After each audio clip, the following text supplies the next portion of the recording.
আমরা 71 সনে স্বাধীনতা দেখি না, 52 সনের ভাষা আন্দোলন দেখি না।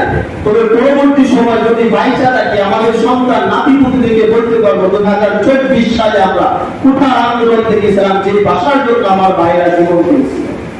এখানে দেখছি আমরা এই আল্লাহ রাসূলকে কাফেররা বলতেছে, না আপনি চলে যান, গো ব্যাক, আর থাকতে পারবেন না এখানে। আল্লাহ রাসূল পেরেশান।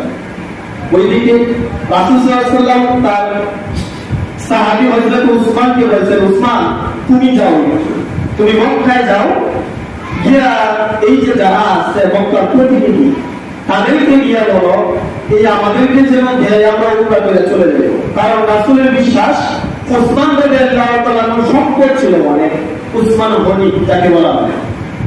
ওই রাসূল ভাবতেছেন যদি উসমান রাদিয়াল্লাহু তাআলা মুখে পাঠাই, মক্কার এমন কোনো মানুষ নাই যে উসমানের দ্বারা উপকৃত হয় নাই।